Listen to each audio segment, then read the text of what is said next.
his ear, his face a mask of concern. "How long is he going to be there?" he asked, his voice low to avoid drawing attention from the patrons wandering into the nightclub. He listened, then said, "How's he holding up?" A pause, then he nodded. "That's right, it's tomorrow, isn't it? I'll put together something for him, something special." The man, his eyes weighed down by tired bags, closed the phone, then slipped it into the pocket of his worn sports jacket. He surveyed the nightclub he managed. The dim room held a sparse crowd, listening lazily to the half-hearted music produced by a second-rate guitarist on stage. The manager shook his head, as if that could shake away thoughts of the phone call he'd just finished. "The show must go on," he muttered. He went backstage and spotted the night's next performer, a tall, youthful figure in faded velvet and crimson gloves. The manager approached the magician. "All right, kid, you're up next," he said. "The crowd's thin. They're not expecting much. Do your best, okay?" The magician adjusted his top hat and grinned, the smile reaching his piercing blue eyes. "Don't worry, they're in for something special." The guitarist wound down his lackluster act and shuffled off the stage without a word. A bored MC appeared, barely glancing at the sparse crowd scattered across the dingy room. Under the weak, flickering spotlight, he droned into the mic. "Ladies and gentlemen, please welcome the amazing Alex." His voice held the enthusiasm of someone reading a grocery list. A few stray claps echoed weakly, drowned by the slurred laughter of a drunk perched at the bar. "Oh, great," the drunk cheered, swaying slightly. "Another rabbit out of the hat clown." The magician mounted the stage. He bowed deeply, holding his pose for a moment before straightening. He held out his arms in a welcoming gesture. "Good evening, ladies and, well, mostly gentlemen." The heckler belched, waving his drink dismissively. Yeah, so what you gonna do?"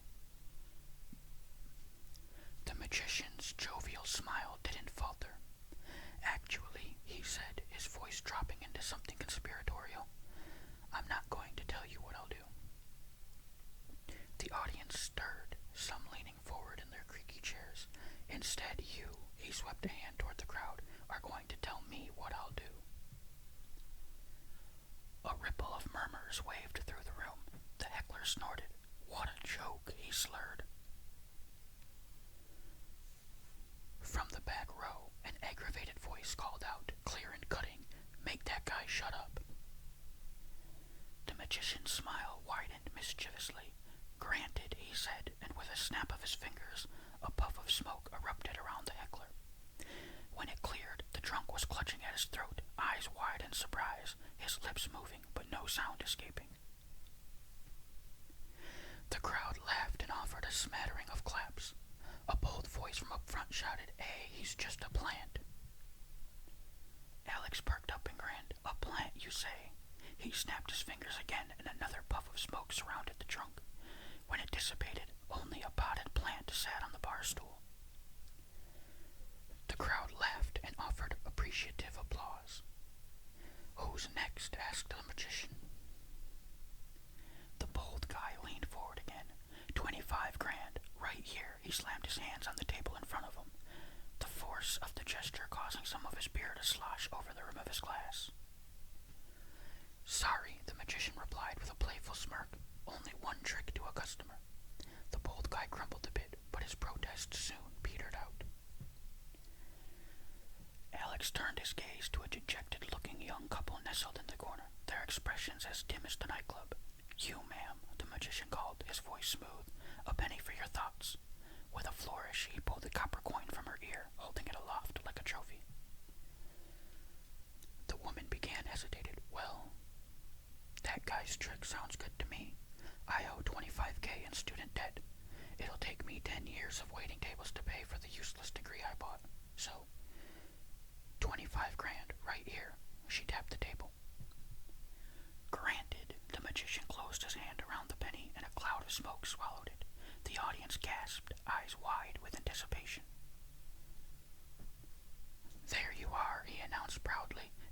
his hand to give the coin to the young woman. She stared at it, bemused. She nodded as if she'd known all along that the magician wasn't for real. Great, a penny, she sighed. 30,000 more and I can make next month's loan payment. She examined the coin a bit more, then announced, "It's not even the right color." The last observation drew the attention of her boyfriend, a numismatist, who took the coin and scrutinized it with the attention of a neurosurgeon. White penny, steel, minted in 1944, rare as hell. Even a circulated one of these goes for 30,000, he exclaimed, excited as a kid on Christmas. The young couple's spirits transmuted to confused hope. The small crowd buzzed with curiosity. Alex noticed the shift, sensing the electric energy building around him. He had their attention now, and knew from long experience that he'd keep it for the rest of the show. "Who's next?" he asked again, scanning the audience for the next willing participant, his eyes eager. His gaze fell upon another couple, who looked like they could be newlyweds, their spirits not dampened a bit by the bleak surroundings. The young woman hung onto her bow like a life preserver. The fellow spoke confidently. "True love," he said, paying his girlfriend a flirtatious wink. "We want true love." Alex's face softened. True love, eh? He reached into his coat and pulled out a deck of cards, fanning them out with a practiced flick of his wrist. "Pick a card," he said, extending the deck toward the man, who hesitated only briefly before pulling a card free. "Show it to everyone. Except me, of course." The man turned the card around for the audience to see. Laughter enveloped the room as the crowd recognized the Queen of Hearts. The magician held out the deck to the young man. "Back into the deck, please." He shuffled the cards with a flourish, the cards whirring between his fingers as he riffled through them. "Now," the magician said, lowering his voice theatrically, "let's see where love takes us." He snapped his fingers. A spark jumped from his hands. He pulled out a card with a grand flourish. "Your true love," he declared, handing it to the man. The man flipped the card over, revealing the 2 of clubs. He frowned, visibly disappointed. He shook his head. The magician raised his eyebrows. "Oh dear," Alex exclaimed, his eyes widening in surprise. "I think I've made a mistake." Then, after letting a dramatic pause pass, he turned to the woman sitting next to the man. "Perhaps the Queen of your heart should check her purse." The room's spirits rose in expectant murmurs. The woman blinked, confused. "My purse?"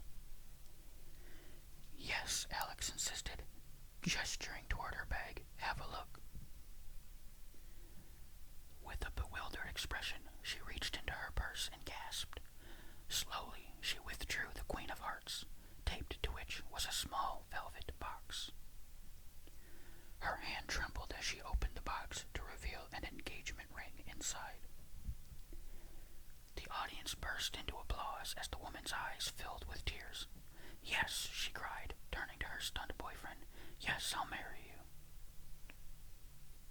The man looked genuinely astonished. He stammered, then grinned lopsidedly.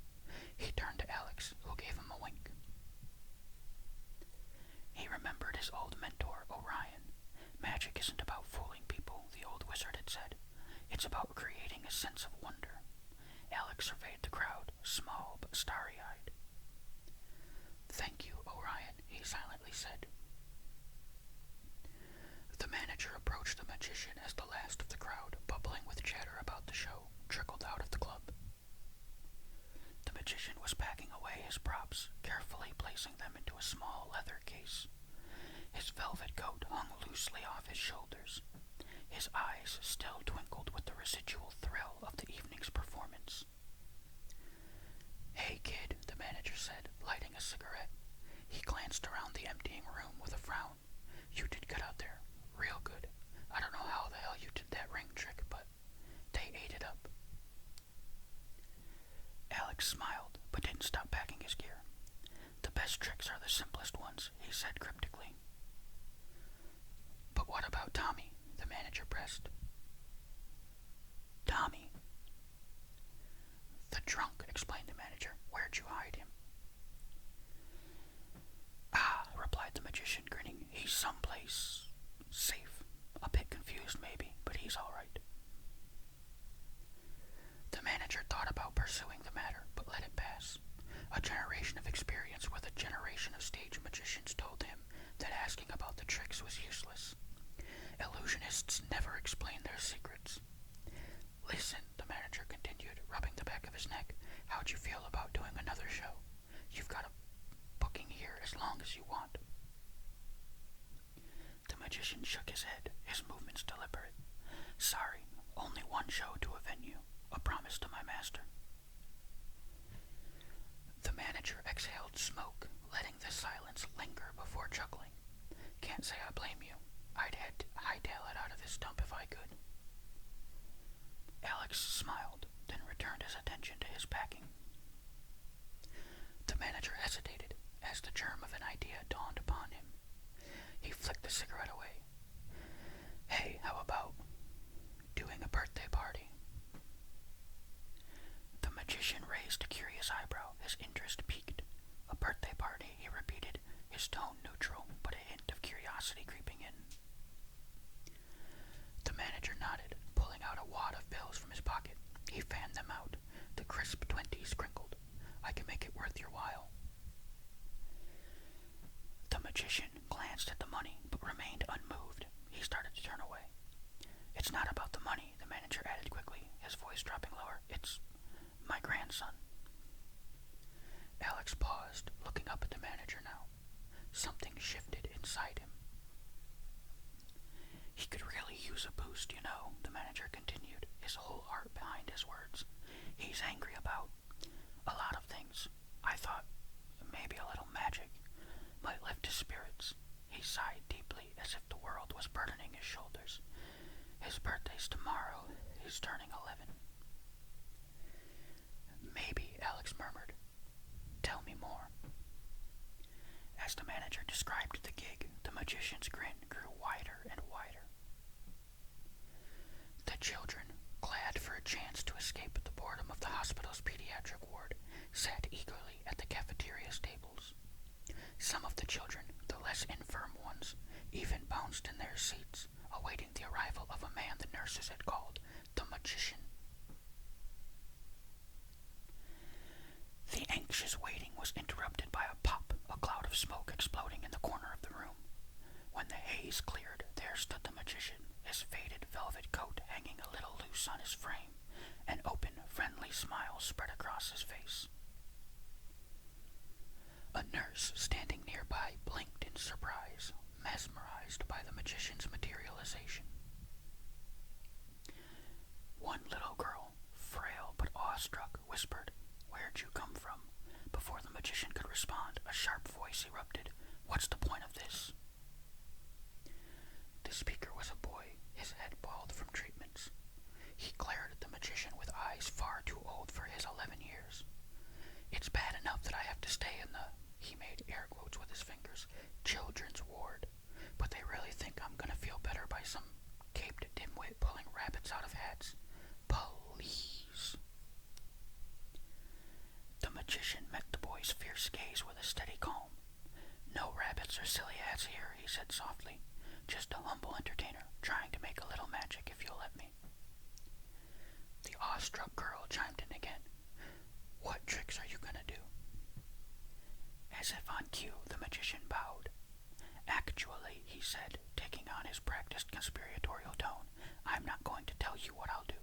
Instead, you, he swept a hand toward the children, are going to tell me what I'll do. The boy was unimpressed. His eyes narrowed.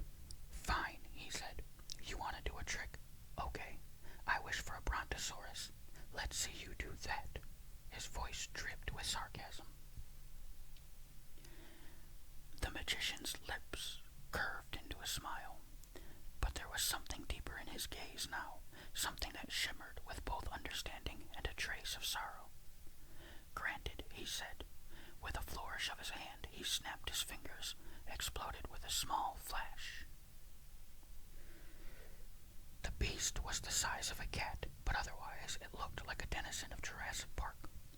The children looked on in astonishment as the tiny, toy-sized brontosaurus meandered at the boy's feet, staring befuddled at the floor, its dull eyes searching for a patch of grass. The boy eyed the mini dino with a skeptical gaze. Cool hologram, he laughed acridly, but the boy's mouth fell open when he reached out toward the gentle beast, and his finger met a solid skin that felt like leather. The brontosaurus flickered, then vanished. Unfortunately, the magician said, the hospital doesn't allow pets on the ward, but I'll see that he's waiting for you at home when... Make me better, the boy blurted, a flash of hope, raw, desperate hope, suddenly blazing in his eyes. He clenched his fists, his voice trembling as he said, Make me better, that's what I want. I wish to be better. The magician looked stricken. His smile faltered. He winced with pain. I'm so sorry, he whispered, but one trick to a customer. The boy's face crumpled, tears springing to his eyes. Silence hung over the room for a long moment. The magician, his heart heavy, turned again to the awestruck girl, whose wide eyes were still gleaming. With a soft smile, Alex said, A penny for your thoughts. He drew a penny from her ear and offered it to her. What trick would you like to see? The girl looked up at him, her small, pale hand reaching out to take the penny. She thought for a moment, then looked over at the boy, her expression as gentle as velvet.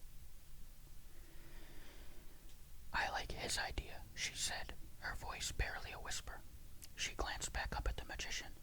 I want for him to get better. Now it was the magician who was awestruck.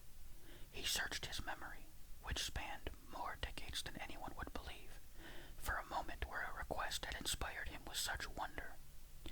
People's wishes, especially grown-ups' wishes, were usually so small.